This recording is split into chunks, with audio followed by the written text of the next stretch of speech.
Hi guys! So, Ay, puta kayo na yung ano ko.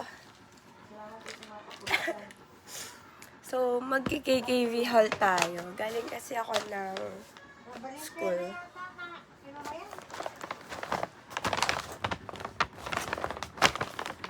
So, ito yung iba dito. Kinain namin kanina. Tinikman lang. Ito hindi ito galing sa KKV. Galing ko sa Uncle James. So, una, ito. Nakain namin siya. Dried apples. Ano siya, wala naman siyang, masarap, okay lang. Wala siyang siyang lasa. Ganito yung na, individual packaging, 4 yung laman. Tapos, ganito yung laman ng loob.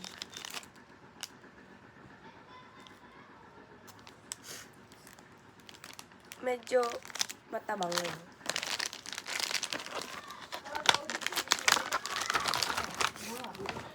Oh. So, sunod naman na natikman namin kanina is etong mango.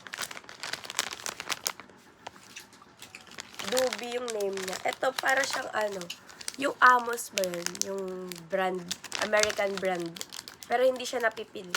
Pero ganun yung lasa, pati sa loob. Ito naman, ewan ko kung ano to, nakita ko lang to. Hindi pa siya nabubuksan. Ayan siya. Ewan ko ano ata to, 79 pesos. Ganyan. 79.58, mga ganyan.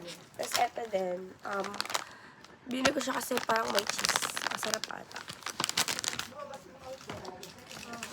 Tapos doon, meron din yung 119.7. Ganyan. So, ang binili ko is ito. Gummies to, gummies. Sunod. Ito, pares sila. Ito. Pero, milk version ata to. Oat milk tea egg roll. Ito din egg roll din to, alam ko. Egg slices pala, hindi siya egg roll. Tapos, ito, to? Tawag dito. Kasama to dito sa 119 ito. Tapos ito din. Hindi ko alam kung ano to. Merong red version nito eh. Pero, hindi ko na kinuha. Sunod is ito. Pokemon.